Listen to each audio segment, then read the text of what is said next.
अब इसे कहते हैं कुछ खास अपडेट। जैसा कि आपको याद ही होगा, मोहम्मद यूनिस बांग्लादेश को ठीक डोनाल्ड ट्रंप के शपथ लेने से पहले छोड़ चुके थे। अब उन्होंने रातों रात कुछ ऐसा कह दिया है जिससे ये साफ है कि अब वो बांग्लादेश लौटेंगे या नहीं। वहीं भारत के विदेश मंत्री डॉक्टर एस जयशंकर ने डोनाल्ड ट्रंप के साथ मिलकर यूनिस का एक ऐसा खेल सेट किया है जिससे अब यूनिस को हर एक सेकंड का हिसाब देना होगा।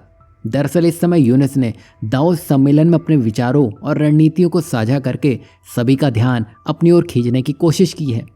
कहने का मतलब ये अपनी बातों से यूरोपीय देशों को पानी पिलाने में लगे हैं। यहाँ उन्होंने ये भी कहा कि पिछले कुछ महीनों में बांग्लादेश में जो कुछ भी घटित हुआ है उसमें विरोध प्रदर्शन बड़ी भूमिका निभा रहा है, जिसमें छात्रों की भागीदारी और टेक्नोलॉजी की बड़ी भूमिका साफ देखी जा सकती है। साथ ही उन्होंने शेख हसीना के शासन पर गंभीर आरोप लगाते हुए कहा कि उनके कार्यकाल में जो आर्थिक आंकड़े पेश किए गए हैं वो फर्जी थे और जनता को गुमराह करने के लिए ये सब दिखाए गए थे। और यूनिस के इसी रवैये के चलते खालिदा जिया की पार्टी यानी कि बीएनपी तुरंत चुनाव करने की मांग पर अड़ी है। लेकिन यूनिस ये भी जानते हैं कि अगर उन्होंने चुनाव करवा दिया तो उनकी हार निश्चित है। तभी उन्होंने दावोस के मंच पे कहा है कि चुनाव प्रक्रिया तभी शुरू होगी जब जनता ये बताएगी कि वो किस प्रकार का चुनाव चाहते हैं। वहीं उनकी योजना जुलाई चार्टर के आधार पर काम करने और साल के अंत तक चुनाव करने की है। और जहां ये सब चल रहा है उधर शेख हसीना की पार्टी यानी कि आवामी लीग भी अपनी ताकत बढ़ाने में लगी हुई है।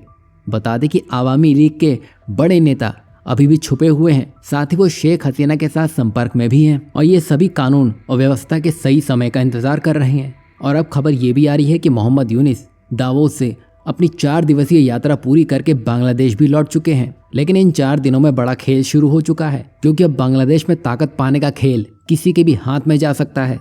वहीं यूनिस के भाषण और भावुक कहानियों के बावजूद दावोस सम्मेलन में एक बड़ा झटका उनके सामने आ चुका है। दरअसल ट्रंप प्रशासन ने बांग्लादेश को लेकर कुछ बड़े कदम उठा लिए हैं।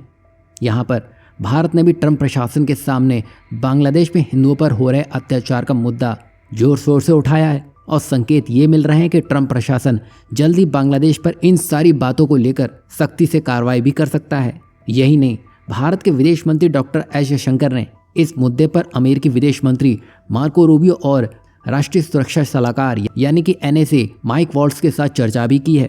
और अब अमेरिका बांग्लादेश पर कोई बड़ी कार्रवाई भी कर सकता है, यानी कि अब मोहम्मद यूनिस पर 2 तरफा हमला हो सकता है। एक तरफ तो बांग्लादेश की लोकल पार्टीज, तो दूसरी तरफ भारत ट्रंप के साथ मिलकर यूनिस को सही जगह दिखाने की तैयारी में लगे हैं।